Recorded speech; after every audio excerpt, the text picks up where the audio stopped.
नमस्कार दोस्तों, आज के सेशन में हम वर्क स्टडी को अंडरस्टैंड करेंगे। वर्क स्टडी जैसा कि नाम से ही समझ आता है, work study means examination of the work या एग्जामिनेशन ऑफ द टास्क। किसी भी काम को एग्जामिन करना, उसको रिव्यू करना या उसके स्टडी करना, that is called work study. अब यहां पर क्वेश्चन रेज होता है कि why we need to do the examination of the work. हमें किसी काम को एग्जामिन करना क्यों है, हमें किसी काम की स्टडी करनी क्यों है। हमें किसी काम को एग्जामिन इसलिए करना है because we want to explore, we want to find out the scope for improvement. यानी जो एग्जिस्टिंग काम हो रहा है, जो एग्जिस्टिंग मेथड है किसी काम को करने का, हम उसको इंप्रूव करना चाहते हैं जिससे कि हमारी प्रोडक्टिविटी इंक्रीज हो और हमारे मैन्युफैक्चरिंग सिस्टम की या हमारे काम की इफेक्टिवनेस को इंप्रूव किया जा सके। अब यहां पर अगर हम एक प्रोसेस के एग्जिस्टिंग मेथड को रिव्यू करें तो एक टेबल के ऊपर दो लोग काम कर रहे हैं। उनमें से जो एक मैन पावर है उसकी हाइट थोड़ा कम है और जो सेकंड मैन पावर है वो थोड़ा एक्स्ट्रा लॉन्ग है। जो कम हाइट का बंदा है उसको पैर उठा के काम करना होता है और जो एक्स्ट्रा लॉन्ग पर्सन है उसको थोड़ा झुककर काम करना होता है। तो होता क्या है कि जब ये कुछ टाइम तक काम करते रहते हैं तो जो कम हाइट का बंदा है इसको लेग पेन होने लगेगा और जो एक्स्ट्रा लॉन्ग है उसको बैक पेन होने लगेगा। सो इस प्रोसेस के एग्जिस्टिंग मेथड को हमने रिव्यू किया एंड देन हमने इसको रिव्यू करने के बाद ये फाइंड आउट किया कि अगर हम टेबल की हाइट को इंक्रीज कर दें, टेबल की हाइट को अगर हम बढ़ा दें तो जो ज्यादा हाइट वाला बंदा है उसको झुककर काम नहीं करना होगा, वो स्ट्रेट होकर अपना काम कर सकता है। और जो कम हाइट का बंदा है उसको हम एक फुट स्टैंड दे दें तो उसको पैर उठाकर काम नहीं करना होगा। तो इस तरह से दोनों मैन पावर, दोनों लोग स्ट्रेट होकर अपने टास्क को कर सकते हैं। अगर हम वर्क स्टडी की डेफिनेशन की बात करें तो वी कैन से कि work study is a scientific method by which work can be measured, reviewed, simplified, improved and standardised. It means work study एक ऐसी साइंटिफिक मेथोडोलॉजी है जिसके द्वारा हम किसी काम के एग्जिस्टिंग मेथड को मेजर कर सकते हैं, उसको रिव्यू कर सकते हैं, उसको आसान बना सकते हैं, उसको इंप्रूव कर सकते हैं एंड उसको स्टैंडर्डाइज कर सकते हैं। वर्क स्टडी के बेनिफिट्स क्या क्या होते हैं? तो वर्क स्टडी का सबसे जो पहला बेनिफिट है to explore and standardise the best optimal method of doing a task. किसी भी काम को करने का जो सबसे बेस्ट ऑप्टिमल मेथड होता है, जो सबसे बेस्ट एंड सबसे इफेक्टिव मेथड होता है, उसको फाइंड आउट किया जाता है वर्क स्टडी में। सेकंड इज कि जो प्रोडक्शन कॉस्ट होती है, जो हमारी मैन्युफैक्चरिंग की कॉस्ट होती है, उसको कम किया जाता है, उसको मिनिमाइज किया जाता है। नेक्स्ट इज किसी भी काम को करने का जो स्टैंडर्ड टाइम है, किसी भी काम को करने में कितना टाइम लगना चाहिए, उसके नॉर्म्स को फ्रीज किया जाता है। नेक्स्ट इज जो हमारे प्रोसेस के अंदर अननेसेसरी एक्टिविटीज हो रही हैं, जो नॉन वैल्यू एडिंग एक्टिविटीज हैं, उनको एलिमिनेट किया जाता है। जो वर्क स्टडी का अगला बेनिफिट है optimum utilisation of the resources. Resources का जो भी हमारे रिसोर्सेज हैं, मैन, मशीन, मटेरियल, मेथड, उन सभी का maximum utilisation and effective utilisation work study के थ्रू एंश्योर किया जाता है। Next is better working conditions with less fatigue. हमारी मैन पावर को कम से कम फटीग हो, उसके लिए एक बेटर वर्किंग कंडीशन क्रिएट की जाती हैं। Next is uniform production flow. Uniform production flow work study के थ्रू इंश्योर किया जाता है। Reduce process time and improve customer service. जो प्रोसेस टाइम है उसको कम किया जाता है और कस्टमर सर्विस को इंप्रूव किया जाता है। Now types of work study.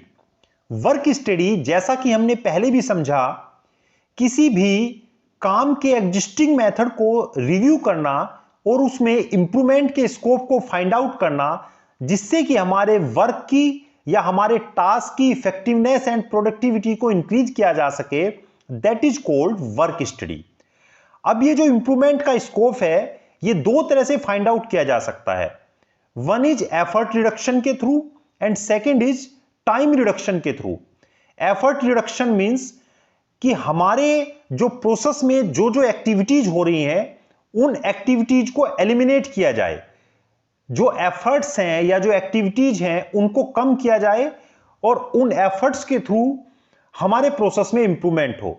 Second is जो उन एफर्ट्स या उन एक्टिविटीज को जो करने का टाइम है, उस टाइम को कम किया जाए। तो दो तरह से हमारे प्रोसेस में इंप्रूवमेंट किया जा सकता है। One is through effort reduction and second is through time reduction. So effort reduction के थ्रू जो इंप्रूवमेंट किया जाता है, that is called method study और मोशन स्टडी।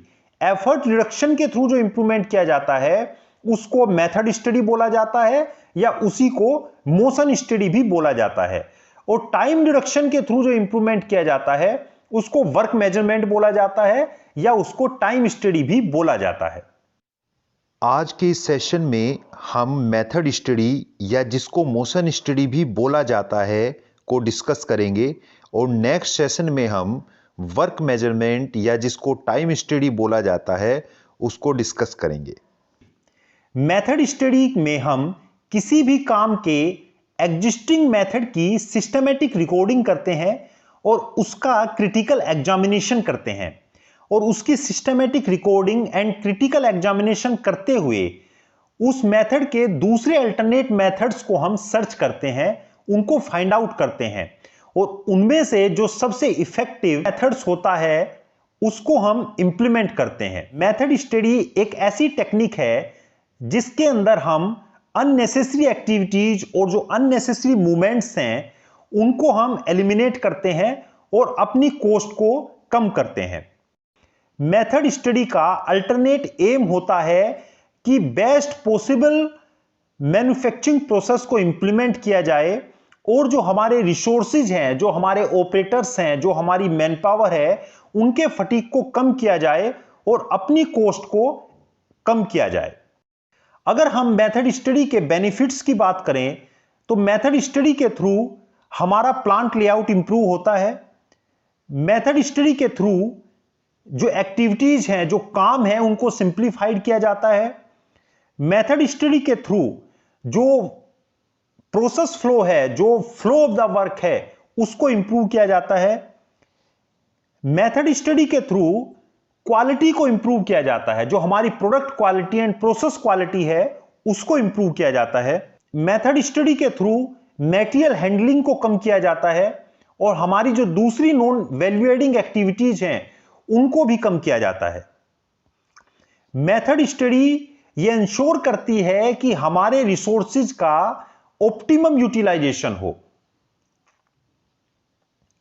मेथड स्टडी के थ्रू जो हमारा जो प्रोडक्टिविटी रेट है और जो हमारा कैपेसिटी यूटिलाइजेशन है, जो हमारा आउटपुट है, उसको इंक्रीज किया जाता है। स्टडी के थ्रू वेस्टेज को कम किया जाता है। These are the benefits of method study. अब अगर हम मेथड स्टडी को इंप्लीमेंट करते समय जिन स्टेप्स को फॉलो किया जाता है, अगर हम उनको डिस्कस करें तो सबसे पहले सिलेक्शन ऑफ जॉब होता है। जिस जॉब के ऊपर हम स्टडी करने जा रहे हैं, सबसे पहले उसका सिलेक्शन किया जाता है कि किस जॉब के ऊपर किस टास्क की हमें स्टडी करनी है। नेक्स्ट इज जो उस टास्क को करने का एग्जिस्टिंग मेथड है उसकी रिकॉर्डिंग की जाती है। रिकॉर्डिंग के बाद उस मेथड का एग्जामिनेशन किया जाता है, एग्जिस्टिंग मेथड का एग्जामिनेशन किया जाता है।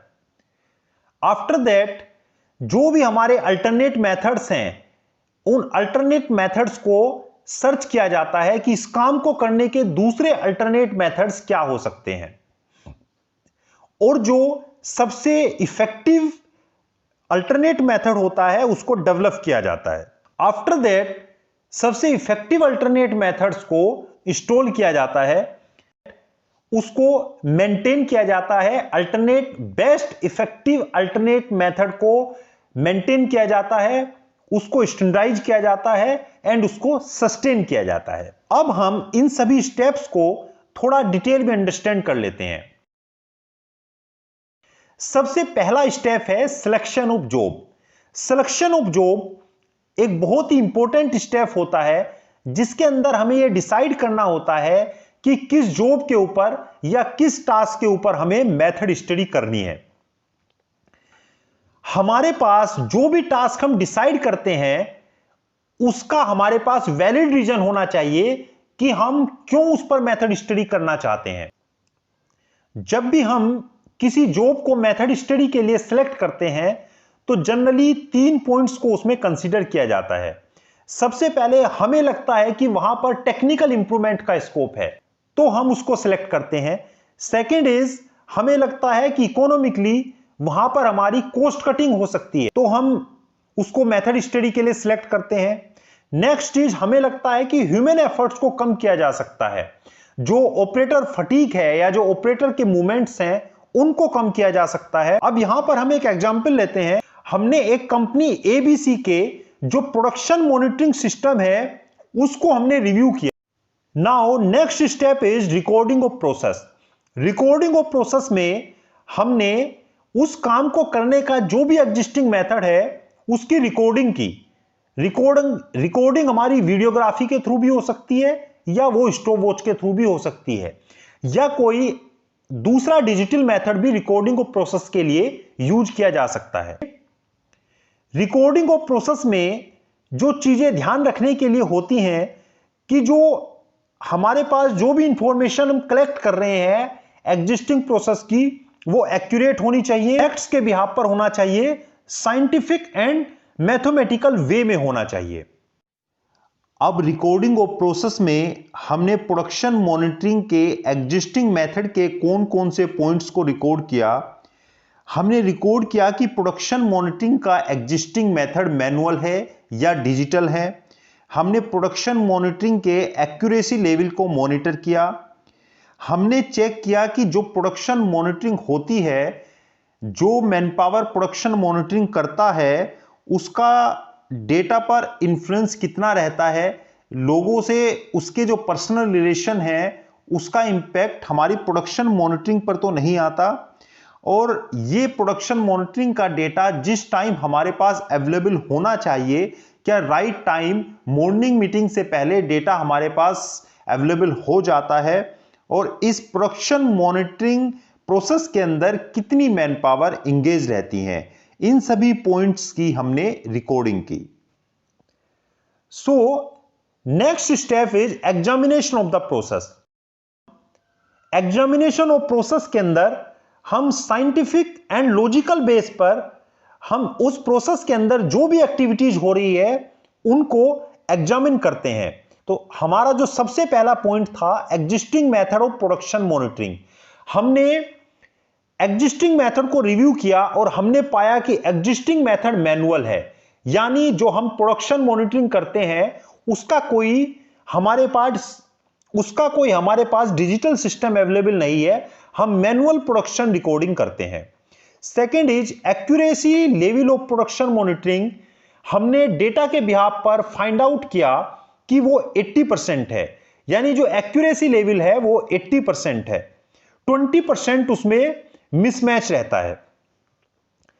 Influence on the data, yes, जो हमारा मैनुअल रिकॉर्डिंग प्रोसेस है उसको लोग इन्फ्लुएंस करते हैं, लोगों का इन्फ्लुएंस रहता है। Next is data availability at the right time.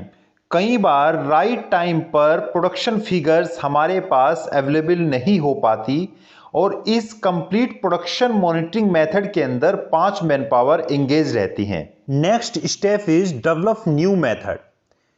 इस मेथड के अंदर जो भी अल्टरनेट मेथड्स में से हमारा सबसे इफेक्टिव मेथड होता है उसको हम डेवलप करते हैं। अब जो हमारा मैनुअल प्रोडक्शन मॉनिटरिंग है उसका हमने एक अल्टरनेट मेथड सर्च किया। जैसे ही मशीन का साइकिल कंप्लीट होता है तो पीएलसी पर हमारे सिग्नल जाते हैं। सो वहां पीएलसी से हमने काउंट पल्स पिक की, लैन केबलिंग एंड स्विचेज के थ्रू हमने वो पल्स अपने लोकल सर्वर पर जो है प्रोवाइड की, जिससे हमारी प्रोडक्शन मॉनिटरिंग होना स्टार्ट हो गया।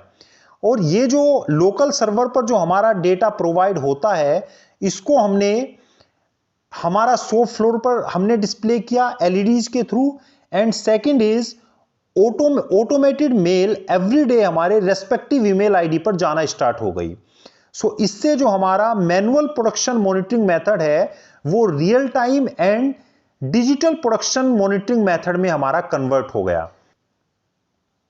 अब ये जो हमारा न्यू मेथड है इसको हमने इंस्टॉल किया, लोगों को ट्रेनिंग्स प्रोवाइड की, लोगों को अवेयर किया कि ये सिस्टम किस तरह से काम करेगा, इसके क्या क्या बेनिफिट्स हैं। इस डिजिटल प्रोडक्शन मॉनिटरिंग मेथड का इंस्टॉलेशन फेज कंप्लीट होने के बाद हमने इसको मेंटेन करने के लिए एक प्रोसीजर डिफाइन किया और फ्यूचर में लोगों के ओपिनियन, लोगों की फीडबैक इस मॉनिटरिंग सिस्टम के बारे में क्या है वो पाने के लिए भी एक प्रोसीजर हमने डिफाइन किया। और इस तरह से हमारी manual production monitoring digital production monitoring में कन्वर्ट हो गई। So this is the example of method study. अगर आपको वीडियो पसंद आया हो तो चैनल को शेयर एंड सब्सक्राइब करना ना भूलें। Thank you.